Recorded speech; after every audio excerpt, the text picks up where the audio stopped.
Sex करत असताना 23 वर्षीय तरुणीचा मृत्यू झाल्याची बातमी काल आपण समोर आणली होती. मी सुरुवातीलाच सांगतो, ही बातमी करण्याच्या अगोदर मी पुणे ग्रामीणचे additional SP Ganesh Biradar, DYSP Chaitanya Kadam, Baramati शहर पोलीस स्टेशनचे पी-आय चिवड शेट्टी यांच्यासोबत बोलणं केलेलं होतं. त्यांना हे घटनेची इन्फॉर्मेशन दिली. त्यांनी या घटनेचा अगोदर सखोल तपास केला. त्याच्यातली नेमकी हकीकत काय आहे हे स्वतः जाणून घेतली आणि मग आरोपी असलेला अथर्व मेहन याच्याकडे चौकशी केली असता त्याच्या बोलण्यामध्ये आणि मयत मुलीच्या आईसोबत त्यानं जे काही सांगितलेल्या गोष्टी होते याच्यामध्ये जी तफावत दिसून आली त्याच्यावरून पोलिसांनी काल त्याच्यावरती आता गुन्हा दाखल केलेला आहे. सगळ्यात महत्त्वाचं, एवढा गंभीर गुन्हा दाखल झाल्याच्या नंतर आता संपूर्ण पुणे जिल्ह्यात एकच खळबळ उडालेली आहे. कारण उच्च शिक्षित असलेली ही तरुणी अशा प्रसंगाला सामोरे जाऊन तिचा मृत्यू होतो हे अत्यंत धक्कादायक आहे. बारामतीच्या परिसरामध्ये याची खूप चर्चा झाली. मात्र ही नेमकी घटना काय होती, हा सगळा प्रसंग कसा घडला आणि याचं नेमकं सत्य काय आहे हे या सविस्तर व्हिडिओच्या माध्यमातून आपण जाणून घेणार आहोत. नमस्कार, मी आहे मच्छिंद्र टिंगरे आणि तुम्ही पाहताय जाहीर सभा. 2 दिवसापूर्वी असं झालेलं होतं की संबंधित जी मयत तरुणी आहे हिला ॲडमिशन घेण्यासाठी TC कॉलेजला जायचं होतं. मुळातच ह्या तरुणीनं आणि ह्या तरुणासोबत त्या दोघांचं लग्न होणार होतं, प्रेमविवाह होतं, दोन्ही कुटुंबाची सहमती होती. म्हणून या तरुणीला त्या तरुणाबरोबर जायचं, म्हणजे जो अथर्व मेहन आहे याच्याबरोबर जाण्याची कुटुंबियांनी परवानगी दिलेली होती. ॲडमिशन घेण्यासाठी गेल्याच्या नंतर या मुलीच्या आईनं वारंवार फॉलोअप घेतला की ॲडमिशनचं काम झालं असेल तर तू घरी ये. याचे सगळे चार्ट्स आपल्याकडं अवेलेबल आहेत किंवा ते पोलिसांनी ताब्यात घेतलेले आहेत. सगळ्यात महत्त्वाचा विषय असा आहे की 4 वाजता ही तरुणी अचानक आईला सांगते की मला अथर्व दौंडला घेऊन चाललेला आहे. तो दौंडला घेऊन जात असताना त्या अथर्वच्या आईला आणि मावशीला दौंडच्या रेल्वे स्टेशनवरती सोडायचं आहे आणि त्याची आई आणि मावशी ऐकत नाहीत. अशा पद्धतीचं सांगितल्यानंतर मुलीच्या आईनी लवकर परत या असं सांगितलं. साधारणतः 5:30 वाजलेल्या होत्या. 5:30 वाजता देखील मुलगी येत नाही. याच्या चिंतेनं आईने परत मुलीला व्हिडिओ कॉल केला आणि व्हिडिओ कॉलमध्ये मुलगी दौंडच्या रेल्वे स्टेशनवरती असल्याचं दिसून आलं. त्यावेळेसही मुलीच्या आईने परत एकदा सांगितलं की आता तुम्ही तात्काळ लवकर या. मग त्यावेळेस तिथून ते निघाल्याच्या नंतर साधारणतः 7च्या दरम्यान पुन्हा आईने मेसेज केले की तुम्ही आलात की नाही. त्यावेळेस मुलीने ते मेसेज पाहिले आणि सांगितलं की अथर्व म्हणतोय आपण जेवण करून जाऊ. त्यानंतर साधारण 7च्या दरम्यान मुलीच्या आईनं मुलीला फोन केले, जी संबंधित पीडित मुलगी आहे तिला फोन केले आणि तिला विचारण्याचा प्रयत्न केला की तुम्हाला एवढा वेळ का लागतोय. त्यावेळेस मुलीनं फोन उचलले नाहीत. मग या मुलीच्या आईनं तिचा होणारा पती किंवा जो मित्र आहे, जो प्रियकर आहे अथर्व मेहन, याला फोन केला आणि त्यांची मुलगी कुठं आहे असं विचारलं. त्यावेळेस अथर्वनं मी बाहेर आहे, मुलगी गाडीत आहे असं सांगितलं. मग त्या मुलीच्या आईनं मुलीला फोन द्यायला सांगितला. मुलीशी बोलणं झालं. त्यावेळेस मुलीनं धक्कादायक माहिती सांगितली. गेल्या 15 दिवसापासून जे मुलीनं मुलीच्या आईला अगोदरच सांगितलेलं होतं की अथर्व हा माझ्याकडे वेगवेगळ्या पद्धतीनं सेक्शुअल रिलेशन ठेवण्याची मागणी करत आहे आणि कसल्या तरी गोळ्या औषधं देत आहे. त्याच्यामुळं आई चिंतित होती. मग त्यावेळेसही फोनवरती त्या मुलीनं हेच सांगितलं, जो संध्याकाळी 7 वाजता फोन झाला की आई अथर्व त्याच्या घरी कोण नाही, आता फ्लॅट रिकामाच आहे, घर रिकामच आहे, तो आत्ता माझ्याबरोबर घरी चल असा आग्रह करतोय आणि माझं तो ऐकत नाही.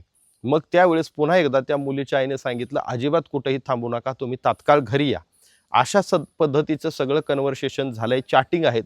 ह्या सगळ्या गोष्टी उपलब्ध असतानाही जेवण करायला उशीर लागतोय असं सांगण्यात आलं. कारण जेवण करून घरी येतो हे सांगितल्यानंतर आईनं विश्वास ठेवला. पण साधारणतः पुन्हा 9 वाजता आईनं मेसेज केला की कुठे आहात, बारामतीमध्ये आहात का. त्यावेळेस त्या मुलीच्या मोबाईलवरून 9 वाजता मेसेज आला की हो आम्ही जेवतोय. हा मेसेज आल्याच्या नंतर आईला वाटलं की आता जेवण होईल आणि मग ते येतील घरी. त्यानंतर परतही येत नाही. म्हणून मुलीच्या आईनं मुलीच्या फोनवरती 10 वाजता रात्री फोन केले. त्यावेळेस पहिले फोन उचलला नाही.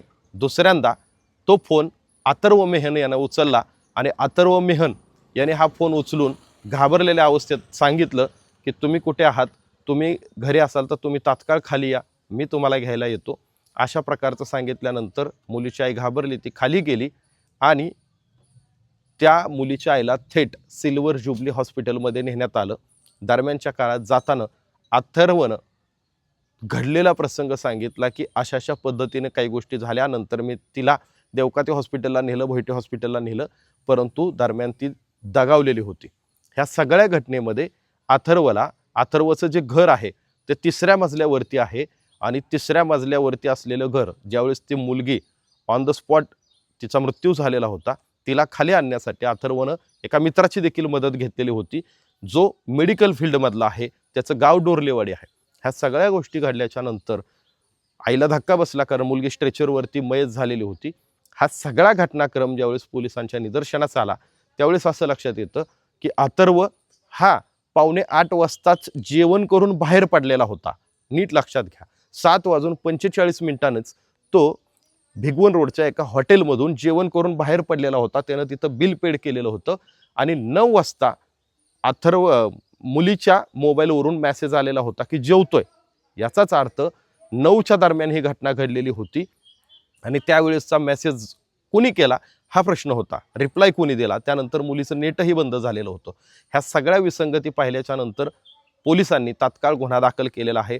याच्यामध्ये आत्ता जो गुन्हा दाखल झालेला आहे तो एका मुलीच्या मृत्यूस कारणीभूत ठरल्याप्रकरणी निष्काळजीपणाचा गुन्हा दाखल झालेला आहे. मात्र याच्यामध्ये मुलीच्या पोटातील जे अन्नद्रव्य आहे, जेव्हा जे काही त्याला स्टमक डेटा म्हणतात, तो राखून ठेवण्यात आलेला आहे, त्याचा विसेरा राखून ठेवलेला आहे. कारण तिच्या पोटामध्ये कोणती औषधं गेलेली होती, जेवणामध्ये काय खाल्लेलं होतं, जेवणानंतर काय पिलेलं होतं आणि तिला जे मुलीच्या आईचं सांगणं आहे की तिला ड्रग्ज देण्यात येत होते. हे सगळ्यात महत्त्वाचं काय तर मुलीच्या एका अत्यंत जवळच्या मैत्रिणीनं, जी बालवाडीपासूनची तिची मैत्रीण आहे, त्या मैत्रिणीला या मयत मुलीनं सगळं सांगितलेलं होतं की गेली काही दिवसापासून अथर्व तिला वेगवेगळ्या प्रकारच्या गोळ्या देऊन फिजिकल रिलेशन ठेवत आहे. ही अत्यंत धक्कादायक गोष्ट असल्यामुळं पोलिसांनी याच्यामध्ये तात्काळ दखल घेत गुन्हा दाखल केलेला आहे.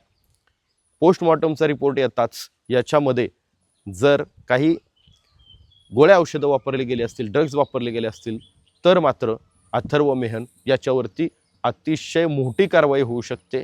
कारण एखाद्या मुलीला ड्रग्ज देऊन तिच्याबरोबर जीव जाईपर्यंत सेक्स करणं हे त्याला चांगलंच महागात पडणार आहे. सगळ्यात महत्त्वाचं, तिला कार्डियक अरेस्ट म्हणजे आलेला आहे, अटॅक आलेला आहे आणि जो कार्डियक आहे तो प्रचंड गंभीर स्वरूपाचा, म्हणजे आपण म्हणतो की तिला कुठलाही चान्स मिळालेला नाही, ऑन द स्पॉट तिची डेथ झालेली आहे. सगळ्यात महत्त्वाचं की कालच्या व्हिडिओवरती अनेक लोकांनी मुलीबद्दल काही कमेंट केल्या, मुलीच्या पालकांबद्दल काही कमेंट केल्या. मित्रांनो, हे खूप वेगळ्या पद्धतीने आहे, चुकीचं आहे. त्याची पार्श्वभूमी माहीत नसताना आपण कमेंट करणं चुकीचं आहे.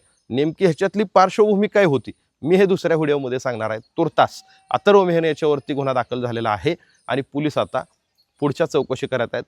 पोस्टमॉर्टमचा रिपोर्ट येताच या घटनेत नेमकं काय घडलं होतं हे देखील आपल्या समोर येईल, त्याचा देखील आपल्याला पाठपुरावा केला जाईल, तुमच्यापर्यंत ही बातमी पोहोचवली जाईल.